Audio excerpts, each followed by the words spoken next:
¿Qué tal? Hola, ¿cómo están estudiantes y amantes de la arquitectura y diseño? Estamos aquí reunidos con nuestro querido amigo Guillermo Caro, que está al otro lado de la pantalla. ¿Cómo Bueno, estamos, Guille? Domingo, aquí estamos, ¿cómo está ahí? ¿Cómo es esa cuarentena? ¿Esa cuarentena cómo va?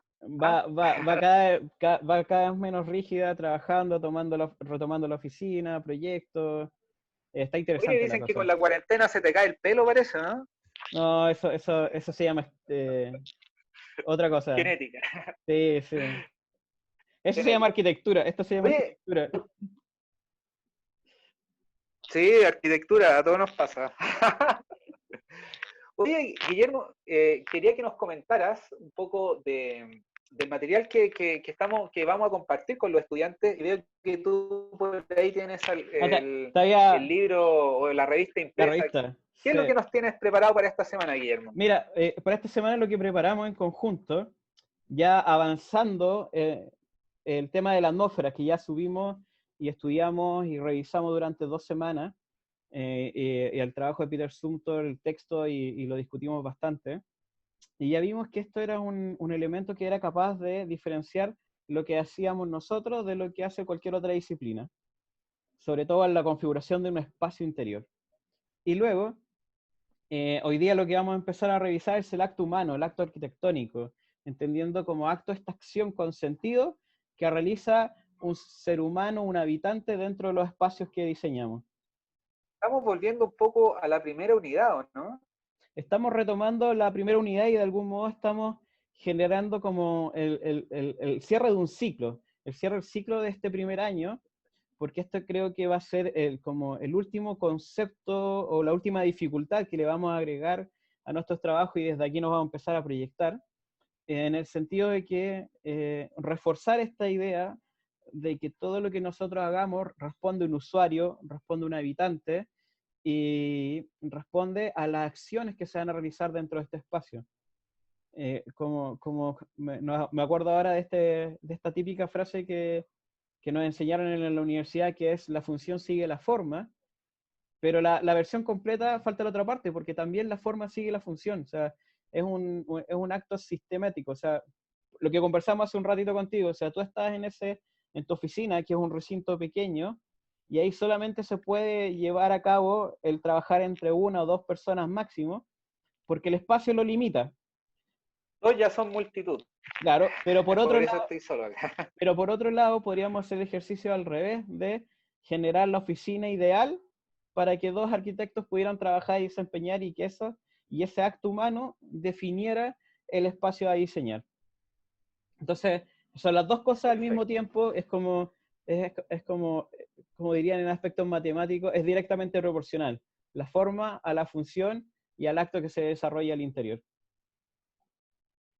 Entonces es un poco contrario a lo que estamos tal vez acostumbrados, porque a ti te dicen, por ejemplo, cuando tú vas a alguna licitación, por ejemplo, te dicen eh, los espacios de oficinas, por ejemplo, tienen que tener tantos metros cuadrados, los espacios de esta cosa, tantos metros cuadrados. ¿En qué se podría basar eso? ¿Hay alguien que está mal acá? Mira, puede ser que haya gente que esté mal y que se esté tratando de forzar espacios mínimos para actos y a lo mejor no son apropiados, pero a lo mejor se hizo bien la pega y lo hicieron a través del modulor, del Neufer y otras cosas que hemos visto, que está definido a través ¿cómo se llama esto? De las medidas, del acto humano y del uso. O sea, cuando vemos, por ejemplo, si nos ponemos medio práctico la ordenanza y vemos los cuadros de carga ocupación que tienen distintos usos, vamos a ver que hay distintos metrajes y eso es como una especie de convención respecto a la medida del ser humano.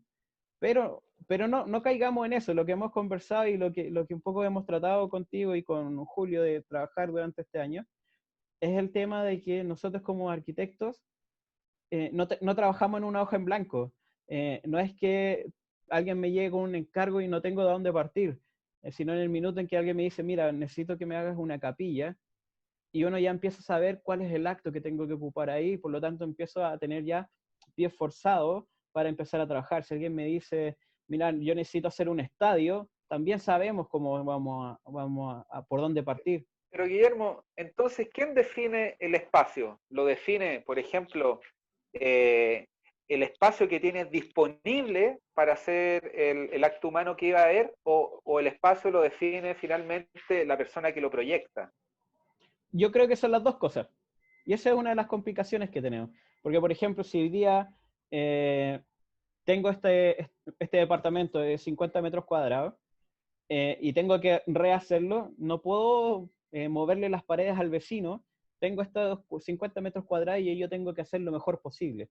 Ahora, si estoy en un terreno, en una parcela, y en la parcela tiene 5.000 metros cuadrados, y somos dos personas lo que vamos a habitar, claramente ahí nosotros vamos a definir los límites respecto al acto humano que desarrollamos. O sea, si va a ser una casa de habitación, se va a empezar a definir solo en la medida que yo defino a la vez cuál es la manera que yo tengo para habitar. Entonces hay que hacer esta perfecta mixtura, Claro. ¿cierto? Entre lo que hay disponible y lo que nosotros queremos proponer. Ahora, cuando el ejemplo que diste de tu departamento, ¿qué pasa cuando tenemos ya un departamento con una arquitectura y con espacialidades definidas? ¿Se pueden intervenir? ¿Qué puedo hacer yo con el espacio? ¿O solamente me atengo a lo que me entregan?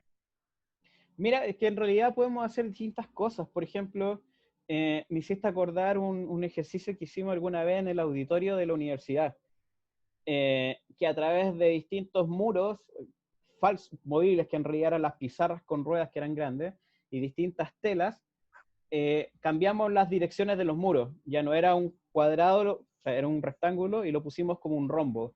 Entonces la gente al entrar ya le habíamos cambiado todas las paredes. Por ejemplo, aquí lo que yo podría hacer quizás es poner una curva, poner unas diagonales, quizás en la parte del comedor podría ponerlo sobre una tarima, o podría bajar el techo para hacer un espacio más íntimo. Entonces, aún así podemos hacer un montón de intervenciones desde nuestras decisiones. Hay un vecino, por ejemplo, acá que hay una habitación que la sacrifica y la transformó en una especie de patio interior. Entonces, él mantiene las ventanas abiertas y ahí tiene plantas. Entonces, podría haber dicho, esto es una habitación, pero él lo transformó en un patio interior. O podríamos sacar toda Guillermo, esta entonces, pared, ¿cachai? Guillermo, entonces, una pregunta. ¿Por qué la mayoría entonces de los espacios que se proyecta siempre son cajitas? No sé si se han dado cuenta. Una habitación, una cajita. Un living, una cajita. Un espacio para hacer deporte, otra cajita. ¿Qué Y pasa con las cajitas aquí? hay una cosa súper interesante ahí que estás hablando de que, aunque cuesta verlo de repente, pero lo conversamos y lo dijo Julio el semestre pasado, cuando hablaba de las posiciones que yo aprecio, el arriba, el abajo, el derecha y la izquierda, el frente y el atrás. Y eso es un cubo, es una caja que yo conformo y cómo consigo el espacio. Y por otro lado también es el modernismo y esta estandarización también nos generó que hay una manera de construir que es como conocida, es fácil y que es, o sea, y además que tiene que ver por cómo nos movemos también. O sea, las tinas, las bañeras ocupan un espacio ortogonal, los refrigeradores ocupan un espacio ortogonal, las mesas, si bien son redondas o ovaladas, pueden llegar a ocupar un espacio ortogonal también por cómo desarrollamos el acto. Entonces, Entonces, es algo muy humano. Irónicamente, si bien nuestro cuerpo no tiene ninguna ángulo recto, es un hecho muy humano el concebir estas cuatro caras a los costados, una al frente, una atrás, a los lados, una arriba y una abajo. Y es muy básico, o sea, entonces si a mí me piden proyectar un espacio, entrego una cajita y ya está. ¿Esa es la solución? la verdad, me hace acordar lo que me decía otro profesor, que lo que importa es lo que pasa adentro, no es la caja, es cómo yo configuro el habitar esa caja. Podríamos decir, por ejemplo, que la rotonda de Palladio es una caja con otras cajitas a los lados, que el pabellón de Barcelona es otra caja, y que pensando el Museo Guggenheim de Nueva York de Frank Lloyd Wright puede ser otro tipo de caja, pero se habitan de manera muy distinta. Uno tiene un recorrido curvo, otro tiene muros que lo expanden hacia el exterior, dominando y capturando el espacio exterior. Y el primer ejemplo, ya ni me acuerdo cuál fue el que lo dije, pero tienen que el de la Villa La Rotonda, Tiene un vacío jerárquico que alimenta a otros y ya deja de ser una casa en la manera en que se habita. Y esto un poco, Guillermo, relacionándolo a la actividad de aprendizaje esta semana, donde ellos deben definir diferentes opciones, ¿cierto? En donde ellos van a tener que casarse con un usuario objetivo y trabajar en base a ese usuario objetivo, donde tenemos al deportista, al artista y al coleccionista. Entonces, si a mí me piden crear un espacio para estos personajes, con una caja no resuelvo todo, ¿o No sí? todo. Depende un poco de la creatividad. Yo podría atreverme a decir quizás alguien podría resolverlo, pero depende del usuario, depende del contexto y depende de la manera de habitar que generemos para este usuario específico. Y es súper, no sé, nosotros fuimos creativos quizás al desarrollar esta actividad, pero ¿qué es lo que hicimos?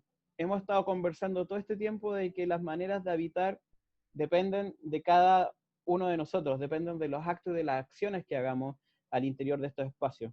El que hayamos definido un deportista es porque tiene ciertos requerimientos y depende del tipo de deporte.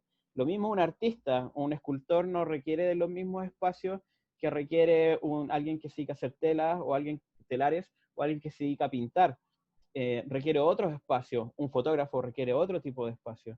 Y lo mismo que un coleccionista, es distinto al que colecciona libros, del que colecciona estampas, del que colecciona figuras, y por lo general los coleccionistas a la vez tienen este hecho de que las cosas quedan expuestas, entonces de alguna manera las colecciona y a la vez las expone. Entonces todo eso va a generar una manera de habitar distinta y no creo que en todas la caja sea la respuesta. Exactamente, y hay algo también importante que mencionar. Estamos en la universidad, por lo tanto aquí lo que nosotros estamos buscando es explorar configuraciones espaciales nuevas, novedosas, que tal vez no hayan tenido la oportunidad de visualizar o de trabajar con ellas. Ahora es el momento, ahora es el momento de arriesgarse, de proponer y de ir más allá, de traspasar las barreras, traspasar los límites. Eso es lo que nosotros buscamos principalmente. Por eso no nos Sí. quedemos con lo básico, y es por eso que hemos redundado tanto en el hecho de la caja, porque nosotros no queremos cajas, no vamos a aceptar las cajas y les vamos a pedir que obviamente trabajen esto de una manera de una manera mucho más, a ver Guillermo, no sé si me puede ayudar. Yo te voy a decir algo que tiene que ver con lo que estás diciendo, que tiene lo que estábamos conversando, es el hecho de que, como lo dice Alberto Cruz también, que nosotros como arquitectos debemos diseñar espacios que permiten llevar las acciones a su máxima expresión. Por ejemplo, si vamos a generar un anfiteatro, el anfiteatro debe permitir que el que expone, que el que recita, que el que canta, tenga el mejor lugar para hacerlo, y al mismo tiempo que el que está mirando, el que está escuchando, el que está disfrutando de esta poesía o de esta música, tenga el mejor espacio para hacerlo. Entonces, Oye, Guillermo, y ahora que mencionaste a don Alberto, tú nos había preparado un material pero para, es que los materiales, que eso va a ser que... importante que lo lean y que vean también el video, porque les va a generar muchas luces de lo que estamos hablando con Domingo, que en el sentido de que él habla que la arquitectura es una extensión orientada que da cabida.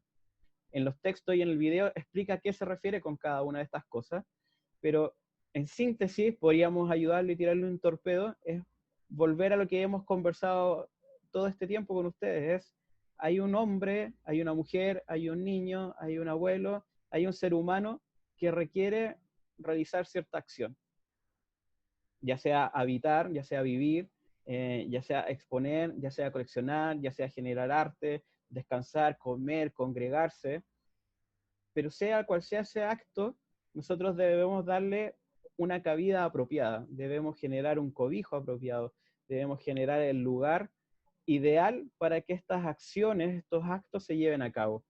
Y de eso se trata lo que vamos a hacer ahora. Que se inventen un usuario objetivo, les dimos 3 opciones para mantener cierto margen,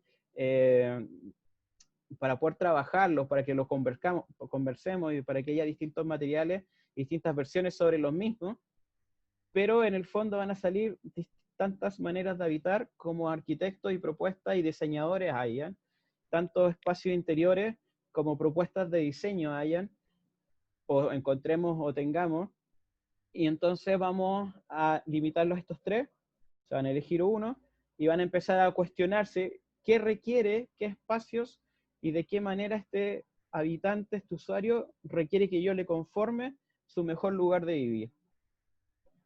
Perfecto. También recordar que nosotros estamos solicitando este trabajo en un corte en escala 1:50, porque ese corte nos permite también meternos dentro del espacio interior. Por lo tanto, también mucho cuidado con el ser humano. Recuerden que en los cortes siempre tiene que estar el ser humano presente, por lo tanto, tiene que estar el ser humano en ese corte y también nos tienen que justificar por qué ese corte tiene tales medidas, tal altura, tan ancho, por qué tiene esas aperturas. Todo eso tiene que estar justificado. Nosotros se lo vamos a preguntar, pero recuerden que desde ahora en adelante, cada gesto, cada movimiento, por mínimo que sea, tiene que tener un nivel de justificación. ¿Ya? Y a su vez también se les está pidiendo un croquis donde ustedes puedan retratar la propuesta atmosférica que tengan para este lugar. Nosotros decimos propuesta atmosférica porque recordemos que en los videos anteriores en la atmósfera hay una serie de conjuntos que trabajan eso. Por lo tanto, cada vez que nosotros mostramos un espacio, estamos proponiendo cómo ese trabajo se vería atmosféricamente, pero la atmósfera, recordemos, se define en el momento, cuando estoy ahí parado, visitando y mirando la hora. Pero Exacto. nosotros lo podemos anteriormente imaginar y proponer. Exacto. Pero recuerden que siempre el ser humano tiene que estar presente y el acto humano tiene que estar presente.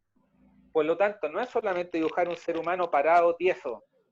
Si voy a dibujar un deportista, por ejemplo, alguien que hace maratón, bueno, dibujo a esta persona corriendo, cuáles son las dimensiones, cuál es el largo, el espacio que debería contener ese acto humano. O alguien que está pintando, qué pasa con la luz, ¿cierto? Entonces tengo que diseñar la apertura, cierto nivel de altura. Tengo que tener en cuenta cuáles son los movimientos que va a hacer mi personaje dentro de ese espacio. Y eso lo tengo que, y los espacios se justifican en base a eso. Y eso es lo que debería aparecer también en la propuesta atmosférica. Exacto. Y esta propuesta en corte y en croquis, invitarlos a evitar las caricaturas, evitar los dibujos tipo cómic, y por ahora es solamente dibujar los elementos arquitectónicos relevantes, para que vayamos viendo estos elementos que permiten concebir o conformar o limitar el espacio interior. Que no se olvide que lo que se habita es el vacío. Y eso es lo importante. O sea, hay muros, sí, hay techos, sí, o sea, hay una fachada, sí, hay una composición que termina siendo estéticamente bella, pero termina siendo estéticamente bella porque está bien hecho, no porque es el fin. Al menos en nuestra postura, ¿sí? Al menos en la manera de proyectar que hemos estado trabajando durante el año. O sea, nosotros vamos a trabajar desde el vacío que requiere una persona para generar un acto específico, y desde ahí van a aparecer los elementos arquitectónicos que lo conforman. Estamos de algún modo como haciendo este trabajo que hacen las hormigas o las termitas, que horadan el vacío para llevar a cabo sus distintas acciones, pero la diferencia es que nosotros lo hacemos de manera intencionada y que estamos conscientes de lo que estamos haciendo. Por lo tanto, es importante marcar siempre las superficies que delimitan el espacio. Eso es importante y eso es lo que queremos. Que eso quede bien marcado, por favor, bien marcado. ¿Cuáles son las superficies que marcan los límites, las aperturas, ¿cierto? Y por lo tanto nosotros también el corte lo podemos comenzar a intervenir. Si yo tal vez cojo ciertas entradas de luz, también puedo comenzar a añadir achurados y puedo comenzar a añadir también cierto nivel de atmósfera en los cortes. Ojo, en la información técnica, también yo puedo reflejar qué es lo que quiero generar atmosféricamente en mi proyecto. Por lo tanto, los cortes y las planimetrías que nosotros hagamos tienen que ir con ese fin. No es un fin técnico. Lo técnico es para el constructor. Ahora nosotros estamos explorando nuevas maneras de habitar. Por lo tanto, al momento de entregar esta información, tiene que ir también con intención. ¿Qué es lo que quiero que se genere dentro de ese espacio? ¿Cómo quiero que la persona lo perciba, lo viva? Eso es lo importante. Métanse en la cabeza de la persona que lo va a habitar. Ese es el trabajo de nuestra profesión. Ponernos en las cabezas de las personas que van a habitar y que van a usar ese espacio. adelantarnos en el tiempo. Eso es lo que tenemos que aprender a hacer desde ahora. Exacto, exacto. Y responder a las necesidades, porque claro, hoy día podría decirnos algo, pucha, qué ridículo, o qué sin patas el ejercicio, porque no tiene terreno, es que cuando alguien habita y vive tiene muebles, tiene cosas, las ventanas tienen perfiles, pero es que lo que tratamos de decir es que al diseñar estos elementos son los más importantes y relevantes que le van a dar forma a este espacio, le van a dar forma a este proyecto y de algún modo, recalcando de nuevo, esto es lo que diferencia una obra de arquitectura, una obra de diseño interior, una obra intencionada de una mera construcción, de una obra de ingeniería, de una obra construida, de un negocio inmobiliario. Entonces, no sé, creo que la historia y la cultura del hombre ha evolucionado lo suficiente como para que no ignoremos los errores. Hoy día no podemos seguir repitiendo las cosas que se están haciendo mal. Que los muros sean de 10 centímetros de espesor no quiere decir que esté bien. Que las puertas en los baños sean de 70 centímetros no quiere decir que estén bien. Que la altura de piso a cielo en algunos lugares sea 2,30 o 2,20 no quiere decir que esté bien. O sea, el ideal sería que respondieran a las necesidades del habitar. Por algo, estamos hoy día cuestionando qué significa el habitar digno. Por algo, hoy día que nos hemos visto en estos espacios encerrados por la cuarentena, nos damos cuenta de que no son lugares óptimos para el vivir en familia, por ejemplo, para el realizar todas nuestras actividades como ser humano. Entonces, nosotros como arquitectos y como diseñadores de interior debemos ser capaces de responder a esas necesidades del ser humano y estar un paso adelante y pensar en cómo torcerle la mano al destino, cómo torcer la mano a la falta de espacio, cómo torcer la mano a la falta de recursos, cómo torcer la mano a que la gente con la que trabajamos ignoran todos estos conceptos que estamos diciendo. Entonces, desde ahora vamos a comenzar a hablar de buena arquitectura, buen diseño de espacialidades. Eso es lo que queremos ahora. ¿Ya? Exacto. Así que, Guillermo, te agradezco un montón tu compañía. Al contrario. Espero haya quedado claro y se nos viene un ejercicio muy lindo hasta el final de semestre, así que aprovechenlo, hagan su trabajo con cariño, con amor. Eso es lo único que los va a llevar lejos. Y la verdad, Un saludo. cierto, que estén súper bien, Gracias, chiquillos, Guillermo. que tengan buena semana y estamos en contacto.